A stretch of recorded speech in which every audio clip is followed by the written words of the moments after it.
At 8:22 in the morning UTC on Saturday, August 22nd, 2026, the ground ruptured beneath one of the most remote stretches of ocean on the entire planet. A magnitude 6.2 earthquake tore through the seafloor of the Scotia Sea in the far southern Atlantic, roughly 113 kilometers west of a windswept, uninhabited island called Coronation Island. Nobody felt it. No tsunami warning was issued. Official damage estimates list the likelihood of casualties as effectively zero. By almost every normal measure a newsroom uses to decide what counts as breaking news, this earthquake shouldn't be a story at all. And yet this exact patch of ocean, this exact stretch of seafloor, happens to be the site of one of the most violent, most geologically bizarre, and most consequential tectonic systems on the entire planet, a place that just a few years ago produced one of the largest earthquakes ever measured anywhere in the South Atlantic.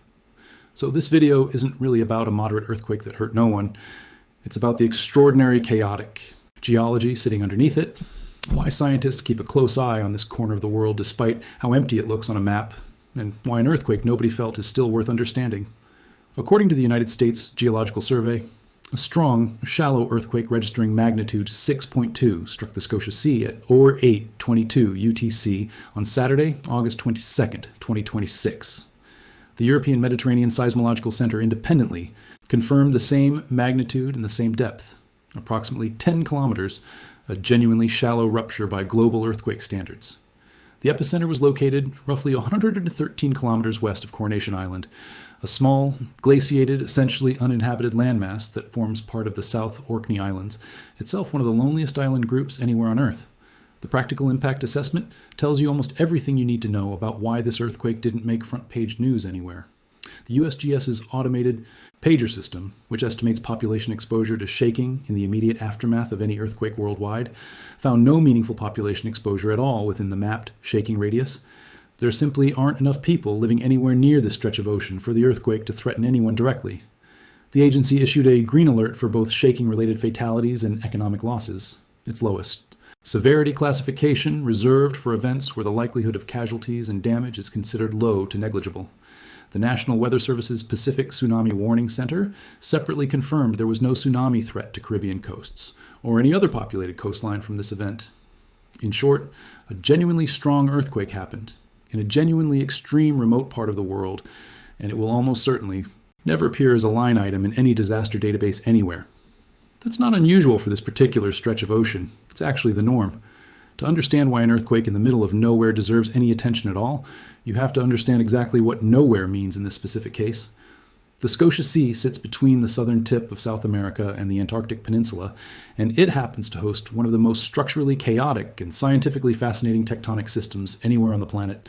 At the center of that system is something called the Scotia Plate, and embedded within its eastern edge is an even smaller structure called the South Sandwich Microplate, a genuinely tiny slab of oceanic crust, roughly 180,000 square kilometers in size, squeezed between three much larger neighbors, the Scotia Plate to the west, the Antarctic Plate to the south, and the South American Plate, which is actively diving underneath it from the east.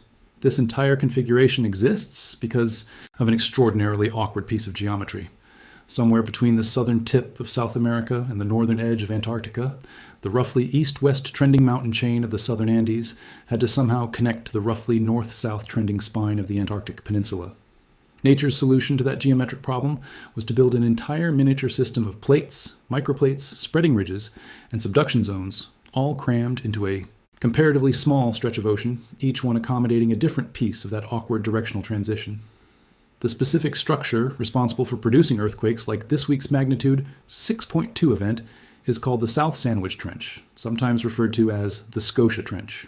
This is the boundary where the South American Plate is being forced downward and westward, subducting beneath the much smaller Sandwich Microplate at a rate of roughly 7 to 8 centimeters per year. A genuinely fast convergence rate by global standards, faster than most of the subduction zones, responsible for the largest earthquakes elsewhere in the world. The trench itself stretches somewhere between 600 and nearly 1,000 kilometers from north to south, tracing a distinctive bow-shaped curve, and it plunges to a maximum depth of roughly 8,128 meters, making it one of the deepest points anywhere in the Atlantic Ocean basin and one of only 5 ocean trenches on Earth deep enough to be classified in the Hadal Zone, the deepest, darkest layer of the ocean, defined by crushing pressure and near-freezing water, sourced directly from Antarctic bottom currents. On the opposite side of the same small microplate, roughly 300 kilometers to the west, an entirely different process is happening simultaneously, or rather than converging, the crust there is actively spreading apart at a feature called the East Scotia Ridge, a back arc spreading center where new oceanic crust is continuously being generated as the Sandwich microplate is essentially pulled apart from behind, even as its eastern edge is being consumed by subduction. That combination, active subduction on one side, active seafloor spreading on the other, squeezing a tiny young slab of oceanic crust in between, is part of why this region produces such a disproportionate amount of earthquake and volcanic activity relative to how few people will ever set foot anywhere near it. The South Sandwich Islands themselves, a chain of active volcanic islands sitting directly above this subduction zone, are a direct physical product of that process, formed as magma generated by the subducting plate rises up through the overriding microplate above it. The broader Scotia plate that hosts all of this activity is itself boxed in on every side by unusual boundary types, which only adds to the overall structural complexity of the region. To the north, the Scotia Plate meets the South American Plate along the North Scotia Ridge, a boundary dominated by transform or sideways sliding motion stretching from the tip of Tierra del Fuego all the way east toward the South Sandwich Islands themselves. To the south, a similar transform-dominated boundary, the South Scotia Ridge, separates the Scotia Plate from the Antarctic Plate, though with a more complicated geometry involving several bends and offsets that create small localized zones of both compression and extension along an otherwise sideways sliding boundary. Layer the actively subducting eastern edge and the actively spreading western edge on top of those two transform boundaries, and you get a plate boundary system that cycles through essentially every major type of tectonic motion that exists on Earth. Subduction, spreading, and transform faulting within a single, comparatively compact geographic footprint. Geologists studying plate tectonics globally often point to the Scotia Arc specifically as one of the best natural examples anywhere on the planet of just how geometrically inventive plate boundaries can become when two very differently oriented mountain systems, in this case the Andes and the Antarctic Peninsula, need to somehow connect to one another. If you want to understand why seismologists take this remote stretch of ocean seriously despite its near total lack of population, you don't have to look back very far. In August 2021, this exact subduction zone produced a sequence of earthquakes that ranks among the largest ever instrumentally recorded anywhere in the South Atlantic Ocean. Within minutes of each other, the South Sandwich Trench ruptured in a pair of major earthquakes. First a magnitude 7.5 event, quickly followed by a second, even larger, rupture measured at magnitude 8.1. Together, that main shock sequence is tied with a 1929 earthquake as the single largest earthquake event ever recorded in the South Atlantic region, and it ranks among the largest earthquakes recorded globally that entire year. The rupture tore along an extraordinary length of the subduction zone, and the resulting aftershock sequence spread across roughly 600 kilometers of fault, very nearly the entire length of the trench itself. What makes that 2021 sequence particularly fascinating to seismologists, beyond its sheer size, is just how strange and complicated the resulting pattern of seismic activity turned out to be. The earthquakes didn't just trigger ordinary aftershocks along the main subduction interface. They also set off strike-slip earthquakes along a completely separate structure to the south, a transform fault where the Sandwich microplate grinds sideways past the neighboring Antarctic plate.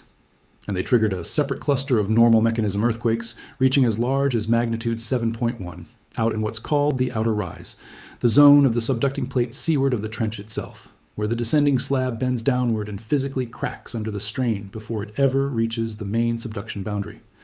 Seismologists studying the event noted this specific pattern, a major rupture, simultaneously activating three structurally distinct types of faulting across a broad region is genuinely unusual, and it made the 2021 sequence unusually difficult to characterize precisely, with different monitoring agencies reporting meaningfully different depths and rupture mechanisms for the same events because the overlapping seismic waves from so many nearly simultaneous ruptures muddied the data. The 2021 sequence did generate a real tsunami, though a modest one by global standards. Wave heights reaching up to roughly 3/4 of a meter at South Georgia Island, a research station and former whaling outpost sitting closer to the epicenter than almost anywhere else with a permanent human presence. No casualties were recorded from that tsunami or from the earthquakes themselves, again largely a function of just how few people live anywhere near this stretch of ocean, rather than any indication the earthquakes themselves were less than genuinely massive. To put the 2021 sequence in perspective against more familiar disasters, a magnitude 8.1 earthquake sits in the same general tier as some of the most destructive megathrust earthquakes in modern history, comparable in scale to the 2010 earthquake that devastated Chile, and not far off the magnitude 8.8 event Peru, has spent this year specifically drilling to prepare for, which we covered in an earlier video. Had an earthquake of that exact size and character struck beneath a coastal city instead of an empty stretch of the Southern Ocean, the death toll and destruction would very plausibly have run into the thousands. That's the central, almost uncomfortable truth sitting underneath every remote megaquake story. Like this one, the same physical process capable of leveling a city can also happen in complete safety, purely as a function of where the plate boundary happens to be located relative to where people have chosen or been able to live. Here's what makes this specific subduction zone so valuable to Earth scientists, beyond simply being an interesting geological curiosity. It behaves like a stripped-down, almost laboratory-clean version of a subduction zone, largely uncomplicated by the kind of thick, ancient continental crust and messy geological history that makes studying most other major subduction zones so difficult. The sandwich microplate itself is geologically young, the crust making up the plate being subducted beneath it, and the crust of the overriding plate itself are both relatively recent by tectonic standards, having formed within roughly the last 15 million years through the ongoing back arc spreading at the East Scotia Ridge. That youth and relative structural simplicity means researchers studying earthquake behavior at the South Sandwich Trench are essentially watching subduction zone physics play out in close to its purest form, without as much interference from the complicated, layered geological history that complicates similar research at subduction zones beneath populated coastlines like Japan, Chile, or the Pacific Northwest. That's part of why an earthquake like the one that just struck this week, despite threatening absolutely no one, still gets logged, measured, and studied by seismologists around the world. Every rupture along this trench adds another data point to a research question with implications that reach far beyond this one remote corner of the map. How stress builds, transfers, and releases across a subduction zone boundary, how a major rupture on one type of fault can cascade into triggered earthquakes on entirely different, structurally distinct faults nearby, and how young, fast-moving oceanic plates behave differently from the older, more complex systems found elsewhere. Lessons, learned by studying the comparatively clean tectonic laboratory of the South Sandwich Trench, have genuine value for understanding subduction zones that do sit beneath major population centers, precisely because the underlying physics is the same even when the human stakes are wildly different. The region's underwater volcanic activity adds another layer of scientific interest entirely separate from the earthquake hazard itself. The Sandwich microplate hosts a chain of active submarine and island volcanoes, directly tied to the subduction process below, along with documented hydrothermal vent fields on the seafloor, sites where mineral-rich, superheated water vents directly out of the crust, supporting entire ecosystems of specialized deep-sea organisms that survive independent of sunlight, relying instead on chemical energy released by the vents themselves. Researchers studying this same tectonic system have specifically flagged it as one of the most tectonically active regions anywhere in the Southern Ocean, a distinction that applies as much to its volcanic and hydrothermal activity as it does to its earthquake record. The trench itself carries a secondary scientific distinction worth noting. Because it plunges deep enough to qualify as one of Earth's Hadal environments, the small handful of expeditions that have managed to survey its deepest reaches have found conditions almost unlike anywhere else on the planet. Near freezing water sourced from Antarctic, bottom currents flowing directly into a crushing, permanently dark trench, creating what researchers describe as the only sub-zero temperature Hadal environment anywhere on Earth. Studying how life persists, or fails to persist, under those specific extreme conditions has genuine relevance well beyond earthquake science, feeding into broader research on the limits of biology itself, work that occasionally draws comparisons to the kind of environments scientists study when trying to understand what life might look like on icy moons elsewhere in the solar system. It's worth being direct about exactly how empty this part of the world actually is, because that emptiness is the single biggest reason this week's earthquake will fade from the news cycle within a day, despite the genuine violence of the tectonic system that produced it. The nearest towns of any real size sit well over 1,000 kilometers away, on the far side of the Drake Passage in Argentina and Chile, communities like Ushuaia and Rio. Grande and Tierra del Fuego, both more than 1,300 kilometers from this week's epicenter. The South Sandwich Islands themselves, the volcanic arc directly above the subduction zone responsible for the earthquake, have no permanent population at all. No towns, no villages, no year-round residents of any kind, just scattered wildlife colonies, occasional visiting researchers, and some of the most inhospitable weather conditions found anywhere on the planet. South Georgia Island, the closest location with any kind of sustained human presence, hosts a small, rotating population of researchers and support staff rather than a conventional civilian population, and even that outpost sits a considerable distance from the trench itself. That combination, genuine tectonic violence paired with near total human absence, is precisely why earthquakes here almost never generate the kind of urgent, casualty-driven coverage that dominates earthquake reporting from places like Peru, Indonesia, or California. There's no dramatic rescue operation to report on, no collapsed buildings to show on camera, no displaced families to interview. But the absence of a human disaster story doesn't mean the absence of a genuinely significant geological event. And it's exactly why earthquake monitoring agencies continue tracking every rupture along this trench with the same rigor they'd apply anywhere else, feeding each event into a global research effort that has nothing to do with today's headlines and everything to do with understanding how subduction zones function everywhere on Earth. What wildlife does exist in this region, meanwhile, faces none of the earthquake risk that would concern a human population, but plenty of other pressure entirely disconnected from the tectonics below. The South Sandwich Islands and the wider Scotia Sea host enormous colonies of penguins and seals, along with some of the richest marine ecosystems in the Southern Ocean, drawing occasional scientific expeditions focused on biodiversity and conservation rather than seismology. It's a strange, almost paradoxical detail about this part of the world. One of the most violent tectonic systems on the planet sits directly beneath one of its most ecologically significant wildlife habitats, with the two operating on completely separate registers of consequence. The earthquakes reshaping the seafloor over geological time, the wildlife going about entirely unrelated lives on the surface above, neither one meaningfully threatened by the other. As of the latest reporting, this week's magnitude 6.2 earthquake remains classified as an isolated moderate event along the South Sandwich Trench, with no confirmed tsunami generated and no reported casualties or damage of any kind. Monitoring agencies, including the USGS and EMSC, continue tracking the region for aftershock activity. Standard procedure following any earthquake of this size, though nothing in the initial data suggests a repeat of the kind of extensive multi-fault triggered sequence seen after the far larger 2021 event. This earthquake also arrives during what's already been an unusually active stretch for global seismicity more broadly. In the same general window, the world recorded a magnitude 7.4 to 7.5 earthquake that struck Colombia's Chaco department on August 10th, killing hundreds of people and causing extensive damage across several cities. A stark reminder of exactly how differently an earthquake of even moderately larger magnitude can unfold when it strikes beneath a populated region rather than an empty stretch of ocean. Earlier in the same month, a magnitude 6.7 earthquake struck the Apurimac region of Peru, and a magnitude 7.7 earthquake hit Indonesia's Nagakeo Regency in mid-August. Set against that backdrop, this week's South Atlantic earthquake is a genuine reminder of how much the human consequences of an earthquake depend on geography and population density, not solely on the raw energy released beneath the surface.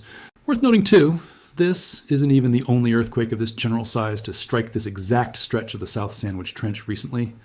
Just 10 days before this week's event, on August 12th, a magnitude 6.0 earthquake struck the same broader South Sandwich Islands region at a nearly identical shallow depth of about 10 kilometers, also generating no reported casualties and no tsunami threat, also barely registering outside of specialized earthquake monitoring circles.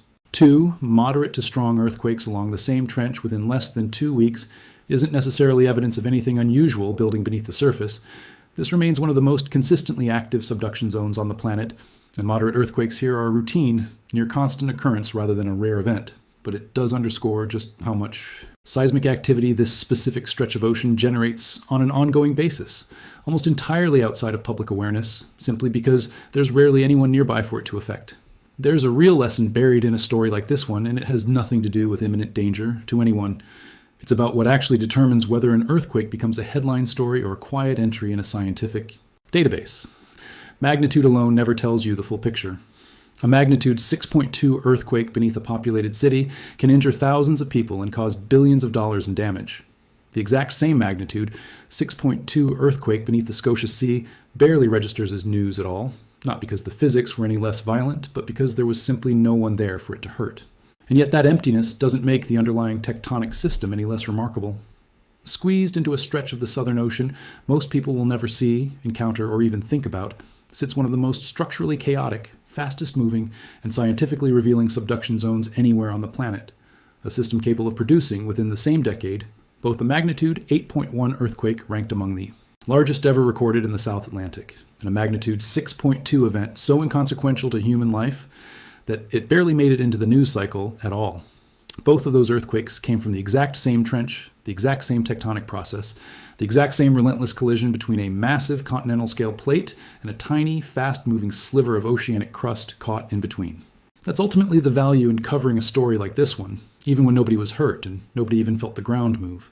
Earthquakes like this week's are a reminder that the planet's most violent processes don't pause or scale themselves down just because there's no city sitting on top of them. They keep happening quietly in some of the most remote and inhospitable corners of the Earth, and the only reason we know about them at all is because a global network of seismometers keeps listening, even to a stretch of ocean that almost nobody will ever visit. There's also a broader takeaway worth sitting with, one that applies well beyond this single remote trench. Roughly 90% of the world's earthquakes occur along plate boundaries that ring the Pacific Ocean and stretch through zones like the Scotia Arc, and the overwhelming majority of them happen exactly like this week's event did, offshore, at depth, in places with little or no permanent population, generating a data point for scientists rather than a headline for anyone else. The earthquakes that do make global news, the ones that kill hundreds or thousands of people and dominate coverage for days, represent a comparatively small fraction of the planet's actual seismic activity, selected almost entirely by where they happen to strike rather than by how large or how violent they actually were. Understanding that distinction is part of what makes a story like this one worth telling at all, not because this particular earthquake changed anything for anyone, but because it's a genuine representative sample of what the Earth is doing constantly, everywhere, whether or not there's anyone around to notice. We'll keep tracking seismic activity along the South Sandwich Trench and across the wider Scotia Arc system, particularly if this week's earthquake turns out to be the beginning of a broader sequence rather than an isolated event. If you want to understand exactly what's happening the next time the Earth's most remote fault systems make noise, make sure you're subscribed, because even in a corner of the planet nobody calls home, the ground still has plenty to say.